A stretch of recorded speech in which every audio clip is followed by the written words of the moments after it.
दोस्तों all are well, आपकी तैयारी अच्छी चल रही होगी। मैं आशीष भंडारी स्वागत करता हूँ आपके चैनल नॉलेज कैंपस में। तो आज से हम स्टार्ट कर रहे हैं मध्यकालीन भारतीय इतिहास, मेडिवल इंडियन हिस्ट्री, और इसके जितने भी पक्ष हैं उनको हम समझेंगे। शुरुआती जो अध्याय होने वाला है, जो आपका इनिशियल चैप्टर होने वाला है, उसको हम इसमें पढ़ेंगे हम sources of Indian history.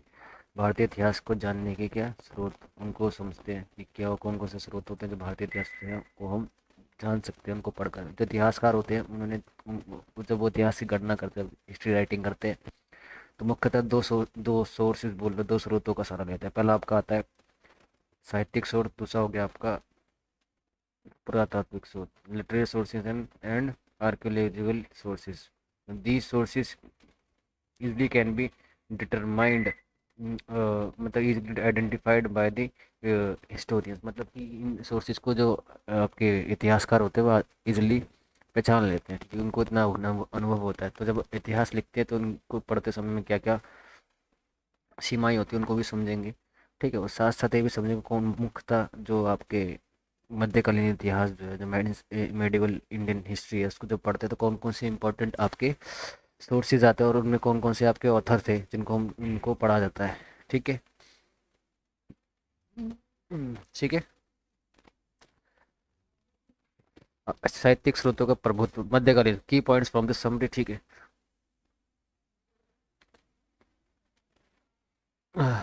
Literary sources dominance. ठीक है। मध्यकालीन भारत के दौरान इतिहास, आत्मकथाएं, प्रशासनिक रिकॉर्ड या यात्रा वृत्तांत सहित साहित्यिक कार्य ऐतिहासिक जानकारी के प्राथमिक स्रोत के रूप में कार्य करते हैं। ठीक है। मध्यकालीन भारत को जब पढ़ोगे तो मुख्यतः जिसमें साहित्यिक स्रोतों की जो क्या होती है भरमार रहती है, लेकिन वहीं अगर आप जाओ एंशिएंट हिस्ट्री में, तो पहली बात तो उनकी कितनी समय की, जब प्राचीन काल में आपने पढ़ा होगा, जब पिछली मेरी वीडियोस नहीं देखे थे तो जाकर देख सकते हो, तो आपको चीज़ समझ आती है कि जो इनको जानने के स्रोत, जो प्रमुख स्रोत थे वो क्या थे। वो बहुत ही उनकी उसकी उनकी विश्वसनीयता जो थी, जो तो उनकी जो क्या कहते हैं आप बोल सकते हो कहाँ तक वो चीज़ सही है, उससे सवाल उठते थे। ठीक है, धार्मिक स्रोत ज़्यादा थे वो। लेकिन जब आप साहित्यिक स्रोतों को पढ़ते हैं मध्यकालीन इतिहास के, मीडिएवल इंडियन हिस्ट्री के, तो उसमें भरमार रहती है। इसमें आत्मकथाएं भी थी आपकी, इतिहास था, प्रशासनिक रिकॉर्ड भी बहुत सारे हैं, यात्रा वृत्तांत हो गया आपका। ठीक है, फॉरेनर अकाउंट बाद में आते थे, वो क्या डायरी लाइट राइटिंग करा करते थे। सहित साहित्यिक कार्य की क्या होती है, बहुत भरमार रहती है। During medieval India, literary works including histories, biographies, administrative records and travelogues served as the primary source of historical information। ठीक है। अब समझते हैं अरब प्रभाव। अरबों का आक्रमण होता है, आपको पता ही होगा मध्यकालीन, प्राचीन पूर्व मध्यकाल में तक जो अरब थे भारत के अंदर आक्रमण करना शुरू करते हैं। लेकिन क्या होता है उस मध्यकालीन भारत में, मध्यकालीन भारत का क्या हो गया आपका, ये हो गया आपका 10वीं 11वीं शताब्दी। ठीक है। यहाँ तक आते आते क्या हुआ, यहाँ तक आते आते हुआ ये कि जो अरब प्रभाव था, जो अरबी लोग थे वो उन्होंने भी भारत में आक्रमण करना शुरू कर दिया, और वहाँ के लोग भारत के अंदर आए, उन्होंने क्या क्या बहुत सारे राजवंशों की स्थापना करती है, आते हैं, है ना। आप क्या अरबी अरबों के बारे में पढ़ेंगे जब आपको समझ आएगा। तो उससे क्या चीज़ समझती है, उन्होंने क्या कहते हैं बहुत सारे उनका प्रभाव भी था भारत पर। क्या जब वो यहाँ पर आएंगे तो उन्होंने बहुत सारी चीज़ें भारत से सीखेंगे और बहुत सारी चीज़ें भारत को सिखा के जाएंगे। अब उनका क्या इन्फ्लुएंस था उनको हम समझते हैं। अरबों अरबों ने वंशावली, अंसाब और लघु आत्मकथाएं, सियार उल रिजाल लिखने की परंपरा शुरू की, जिसने मध्यकालीन भारतीय इतिहास लेखन को महत्वपूर्ण रूप से प्रभावित किया। Arab influence. Arab introduced the traditional tradition of writing genealogies, ansab and short biographies, Siyar ul Rijal, which significantly influenced medieval Indian historiography. ठीक है। अब समझते हैं फारसी भाषा, इसको बोलते हैं पर्शियन लैंग्वेज। ठीक है। दिल्ली सल्तनत और मुगल काल के दौरान फारसी प्रशासन और संस्कृति की भाषा बनाई गई थी। ठीक है। Persian become the language of administration and cultural during the Delhi सल्तनत एंड मुगल पीरियड। ठीक है। इसके परिणाम स्वरूप फारसी भाषा के इतिहास ग्रंथों का खजाना तैयार हुआ। ठीक है। दरबारी इतिहासकारों का, ठीक है, मतलब कहने का मतलब ये है कि जैसे ही आपकी दिल्ली सल्तनत जब पढ़ोगे, जब मुगल पीरियड पढ़ोगे, मुगलों के बारे में पढ़ोगे तो आपको एक चीज़ पता होनी चाहिए, इनकी जो दरबारी भाषा थी, जो इम्पोर्टेंट, जो उनका जितने काम एडमिनिस्ट्रेशन होता था, प्रशासन चलाया जाता था, उनकी जो भाषा थी वो कौन सी थी, आपकी फ़ारसी थी। तो फ़ारसी, इससे क्या हुआ, इससे हुआ ये क्या, फ़ारसी भाषा में बहुत सारे ऐतिहासिक ग्रंथ लिखे गए, ठीक है, बहुत सारी चीज़ें लिखी गई, हिस्टोरिकल रिकॉर्ड्स बनाए गए, जिससे क्या हुआ, एक बहुत ही बड़ा आपका सोर्सेज मिलता है मेडिवल हिस्ट्री को पढ़ने के लिए, ठीक है। दरबारी इतिहासकारों का महत्व, इंपॉर्टेंस ऑफ कोर्ट हिस्टोरियंस, मतलब कि बहुत सारे जो लोग तो जो इतिहासकार थे वो राजा के दरबार में रहा करते थे, राजा के बारे में लिखा करते थे। अब उनसे भी हमें बहुत सारी जानकारी मिलती है जब उनको पढ़ते हैं हिस्टोरियंस। हिस्टोरियंस मतलब कि आपकी जो हिस्ट्री राइटिंग करते हैं उनकी मैं बात कर रहा हूँ, ठीक है।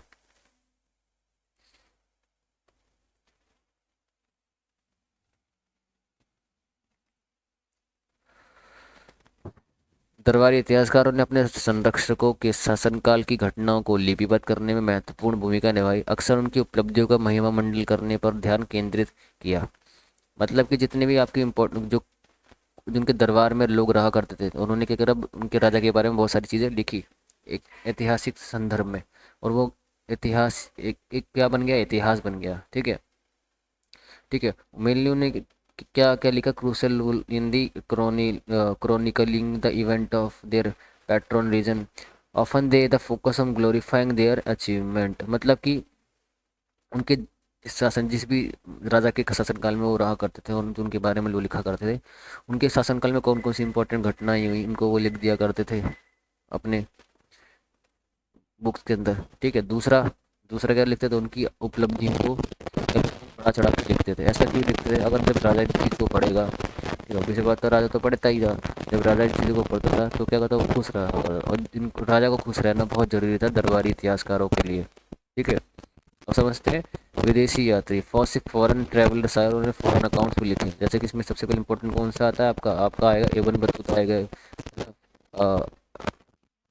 अ, ठीक है, ठीक है, मार्को पोलो आएगा आपका इनके अंदर, ठीक है।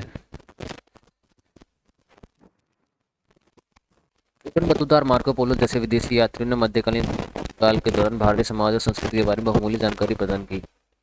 Foreign travelers such as Ibn Battuta and Marco Polo provided valuable insight into Indian society and culture during the medieval period. Additional insight and senses, अतिरिक्त जानकारियाँ और बारीकियाँ, समझते हैं क्या है, ठीक है। इसके अलावा कोई बहुत सारे सोर्सेज है, समझते हैं।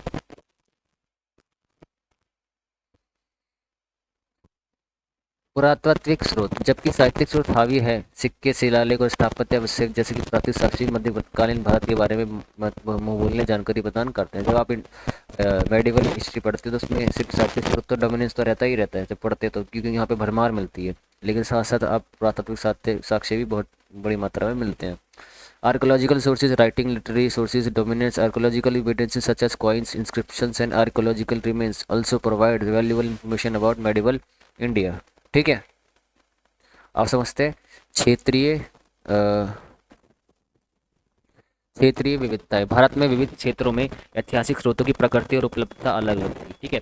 रीजनल वेरिएशन, इसको समझते हैं क्या, the nature of availability of historical sources varied across different region of India. मतलब कि कहीं पर स्रोत अच्छे मिल गए, कहीं पर स्रोत अच्छे नहीं मिले। So north India, south India, east west, इनकी मैं बात कर रहा हूँ, ठीक है।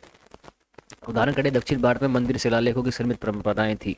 मतलब कि मंदिरों के बाहर क्या लिखे थे, शिलालेख लिखे थे। शिला मतलब कि पत्थर, लेख मतलब उनको कुछ लिख देना। तो वहाँ से आप चीज़ों को पता कर सकते थे किसने क्या बना, मंदिर किसने बनवाया, कब बनवाया, ठीक है, और उस मंदिर में क्या क्या विशेषताएं थी, उससे समझ सकते थे, ठीक है। जबकि उत्तर फारसी संस्कृति से अधिक प्रभावित था, ठीक है। While the north was more influence by Persianate culture, क्योंकि बाहर तो जो आपको चीज़ पता होनी चाहिए, जो अरब लोग जो आए थे वो अपने साथ फारसी भाषा भी लेके आए थे, है ना। उत्तर पश्चिम से तरफ से भारत के अंदर आक्रमण करते हैं और प्रवेश लेते हैं।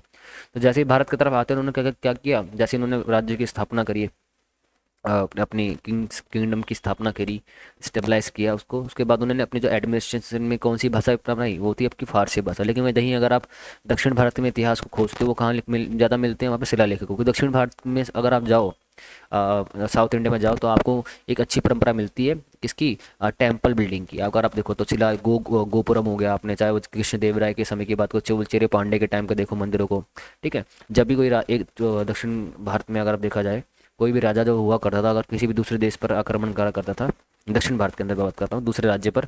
तो सबसे पहले इसके क्या किसको नष्ट करा करता था या किसको लूटता था? मंदिरों को उस टाइम पे। क्यों करता था? क्योंकि मंदिर उनकी किसका प्रभुत्व था आपका? उनके डोमिनेंस का प्रभुत्व था। अगर उस डोमिनेंट को हटा दिया, इसका मतलब क्या है? आपने उस इंसान को या फिर उस राज्य को जीत लिया। ठीक है। अब समझते पूर्वाग्रह और परिप्रेक्ष्य, बायस एंड पर्सपेक्टिव। ऐतिहासिक स्रोत अक्सर लेखक के दृष्टिकोण, पूर्वाग्रह और उनके समय राजनीतिक माहौल से प्रभावित होते हैं। बिल्कुल सही ये बात है। इन स्रोतों को आलोचनात्मक मूल्यांकन करना चाहिए। आलोचनात्मक मूल्यांकन, जो बातें कही गई वो कहाँ तक सही है, जो कई दृष्टिकोणों पर विचार करना महत्वपूर्ण है। बायस और perspective, historical sources often influenced by the author's perspective, bias, and the political climate of their time. It is important to critically evaluate those sources and consider multiple viewpoints. Limitations of literary sources, अब इनकी सीमाएं क्या होती हैं? ठीक है, अब इन्हीं पहली सीमाएं क्या होती है साहित्यिक स्रोतों की, जब हम आप मध्यकालीन भारत या मेडिएवल पीरियड को पढ़ते हो। साहित्यिक स्रोत पक्षपाती हो सकते हैं, अधूरे या यहाँ तक कि मनगढ़ंत भी हो सकते हैं। उदाहरण के लिए दरबारी इतिहासकार अक्सर अपने संरक्षकों की उपलब्धियों को बड़ा चढ़ाकर बताते थे और प्रतिद्वंदियों के योगदान को कम करके आंकते थे। ठीक है। Literary sources may be biased, incomplete, or even fabricated. For example, court historians often exaggerated the achievement of their patron and downplayed the contribution of rivals, oral traditions, oral ठीक है। समझ में आ गया? नहीं आ गया? आप सब जब समझ में आ गया, आप समझते हैं मौखिक परंपराएं क्या थी।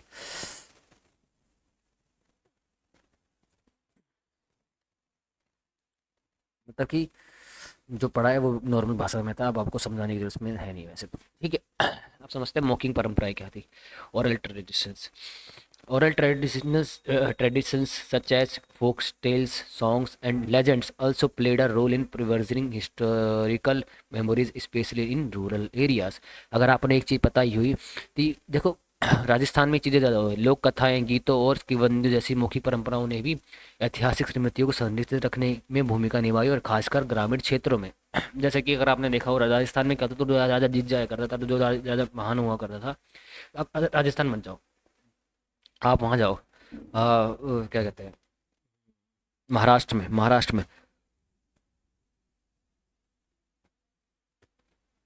महाराष्ट्र में जो था, जो शिवाजी महाराज जो थे, उनकी जो बहुत सारी कहानियां प्रचलित थी, वो क्या थी? मौखिक थी। मतलब कि एक इंसान ने दूसरे को बताई, वो चलती रही और वो क्या कहाँ तक फैल गई? पूरे राज्य में फैल गई, और वो धीरे धीरे कर कहाँ फैल गई? देश के अंदर फैल गई वो चीज़ें। ठीक है। तो वहाँ से हमें क्या सीखने को मिलता है कि बहुत सारी ऐसी चीज़ें होती है जो मौखिक परंपराओं द्वारा, मतलब कि ओरल ट्रेडिशन के द्वारा भी फैलती है, और क्या बन जाती है? आपकी हिस्ट्री बन जाती है। ठीक है।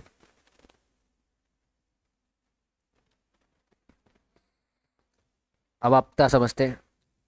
अब कुछ इम्पोर्टेंट लोग थे जिन्होंने जिन्होंने जिन जिनके कुछ वर्क को पढ़ा हिस्ट्री राइटर्स ने। ठीक है। सबसे पहले आपकी आती है, कौन सी आएगी? अ, तुजुकी तुजुकी बाबरी, जिसको बोलते तुजुकी बाबरी या बाबरनामा बोल सकते हैं आप उसको। बाबर की आत्मकथा शुरुआती मुगल काल का प्रत्यक्ष विवरण प्रस्तुत करती है। ठीक है। ये कौन सी भाषा में लिखी थी आपको बताना है मुझे। ठीक है। शुरुआती मुगल शासकों के सामने वाली यानी चुनौती के बारे में तुम बहुमूल्य जानकारी प्रदान करती है। तुझे के बाबरी बाबर ऑटोग्राफ, मतलब इसने खुद लिखा था, किसने? बाबर ने।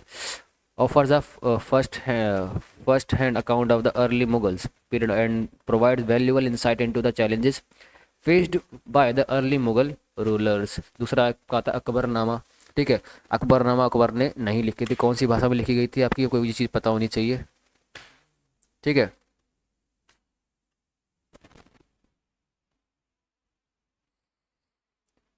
अबुल फजल की स्मारकीय कृति अकबरनामा अकबर के शासनकाल का विस्तृत विवरण है। मुगल प्रशासन, संस्कृति और समाज का व्यापक दृष्टिकोण प्रदान करती है। किसकी बात कर रहा हूँ? अकबरनामा की। Abul Fazal monumental work Akbarnama is a detailed account of Akbar reign and provides a comprehensive view of Mughal administration, culture and society के बारे में अच्छी जानकारी देते हैं। ठीक है। अकबरनामा, जिसमें आपका एक चीज़ आएगा, आप क्या कहते हैं, आपका आएगा आइन अकबरी। ठीक है। अकबरनामा क्या है? अकबर के शासनकाल और उसके आसपास की चीज़ों को, जिसमें समाज, संस्कृति, प्रशासन के बारे में अच्छी जानकारी मिलती है। ठीक है। एक आएगा फिर आईने अकबरी, इसमें इसका एक भाग रहता है आईने अकबरी। ठीक है। जब मध्यकालीन भाषा तो आगे जाके पढ़ेंगे तो उसके बारे में और अच्छा हम चर्चा करेंगे। ठीक है।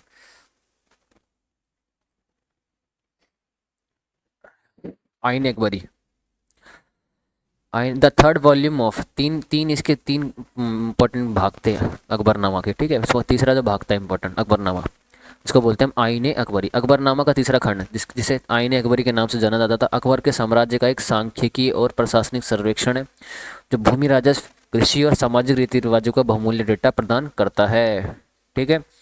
आईने अकबर ना sorry Ain-i Akbari, the third volumes of Akbarnama known as Ain-i Akbari is a statistical and administrative survey of Akbar's empire, providing valuable data on land, revenue, agriculture and social customs, ठीक है। अब समझते हैं इबन बतूता की यात्राएं। अ, इबन बतूता कहाँ से आता है आपको पता होगा, मोरक्को। मोरक्को का अफ्रीका का देश है, कौन से अफ्रीका का देश है आपका, ये पश्चिमी अफ्रीका में स्थापित है, ठीक है।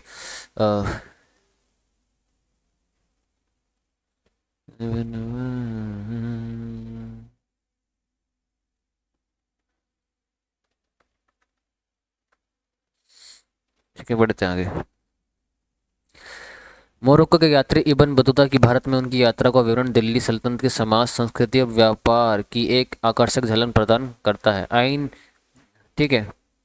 The Morocco traveller Ibn Battuta count for his traveller in India for fascinating glimpses into the society, culture and the trade off the Delhi सल्तनत, ठीक है। Foremost को समझना।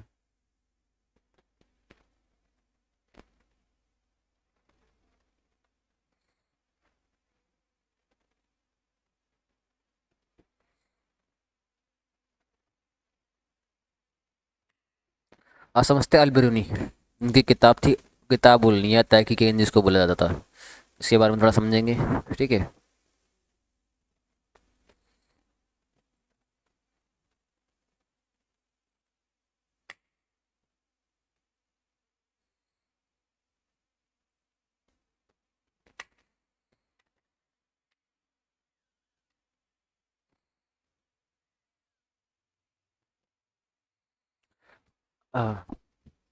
Al-Biruni's Kitab ul Hind and Hassan Nizami's Taj ul Masir. These texts offer valuable insight into medieval Indian society, culture and politics.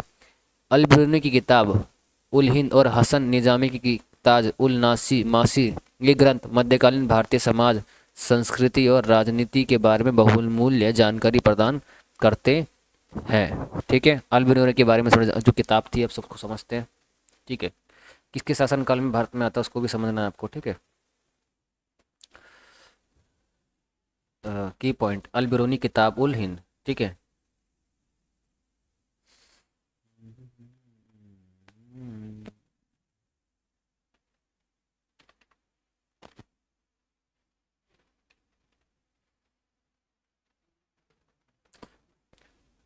अल बिरूनी ने भारतीय समाज के अपेक्षाकृत निष्पक्ष विवरण दिया, जिसमें उसकी ताकत और कमजोरी दोनों को उजागर दिया भारत की। अल Biruni provides a relatively unbiased account of Indian societies, highlighted both its strengths and weaknesses। मतलब ये इसका आलोचनात्मक जो हिस्ट्री थी, जो विश्लेषण था, किसने किया, अल बिरूनी ने, ठीक है।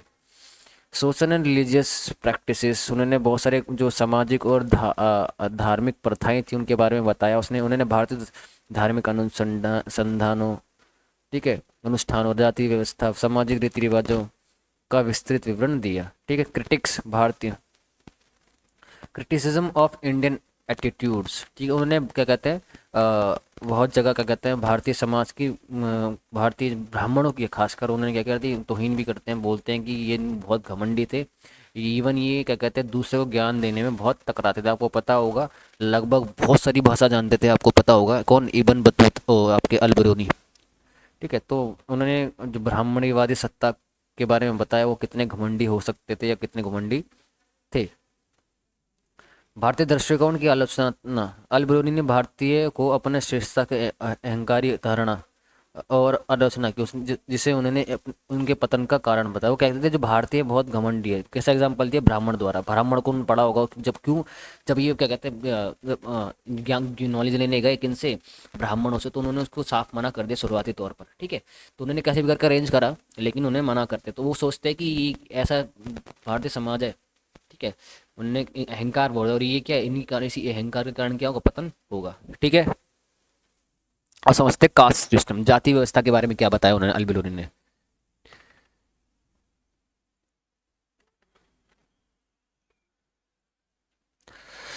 उन्होंने विभिन्न उपजातियों और उनके व्यवसायों से जाति व्यवस्था का विस्तृत विवरण दिया, हसन।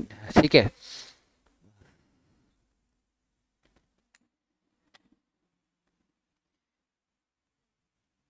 का he provided a detailed account of caste system including the various subcaste and their occupation, मतलब कि उन्होंने कास्ट, बहुत सारी जातियों के बारे में बताया, और उन जातियों में भी छोटी छोटी जो जातियाँ थी उनके बारे में बताया, और उनके क्या क्या काम हुआ करते थे हर जातियों के, उनके बारे में उन्होंने क्या कहते हैं बहुत अच्छी जानकारी दी। किसने ने? आपके किताबुल इन ने, किसने? आपके अल बिरूनी द्वारा। ठीक है।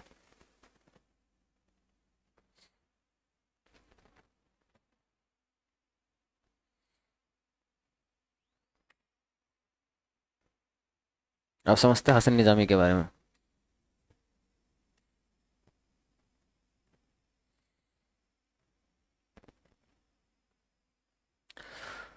हसन निजामी थे, उनका एक ग्रंथ था या फिर बोल सकते हैं उनकी किताब थी, उनकी कृति थी, उसका नाम क्या था? Tajul Masir.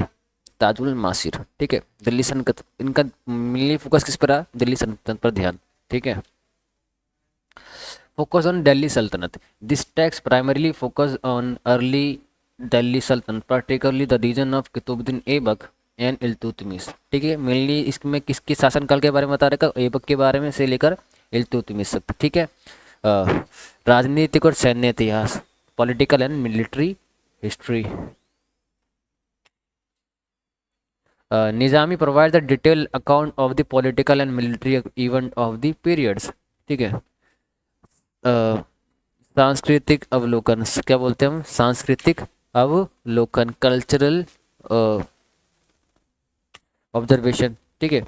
He also offer insight into Indian culture including cities, festivals, entertainment. ठीक है। उन्होंने वह शहरों, त्योहारों और मनोरंजनों सहित भारतीय संस्कृति में भी बहुत से जानकारी देता है। किसकी मैं बात कर रहा हूँ? ताजुल माजिर। ठीक है। Unique blend of languages. ठीक है। मतलब कि the text is unique blend of Arabic and the Persian, showing casting the linguistic diversity of the period.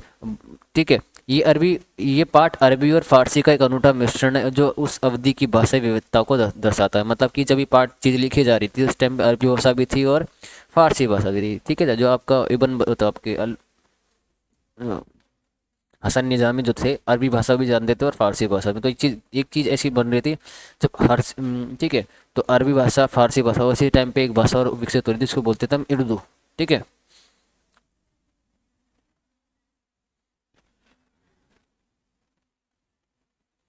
आप समझते हैं एल बुरनी का दृष्टिकोण है। ठीक है।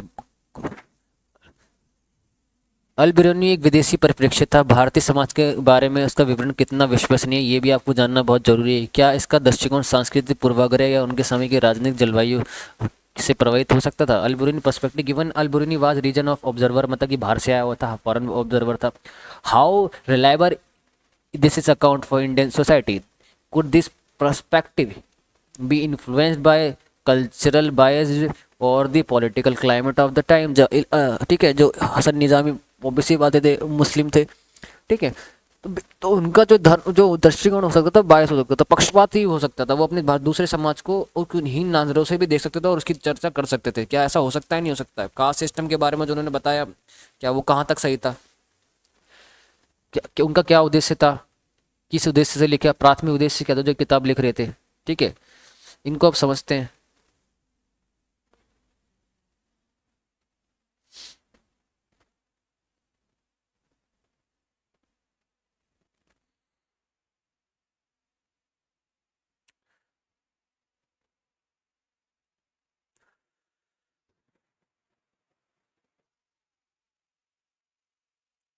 अब इसके बारे में समझते, जो ताक तबकात नासिरी जो लिखी गई थी हसन निज़ामी द्वारा, उनके बारे में थोड़ा सा देख लेते हैं। ठीक है।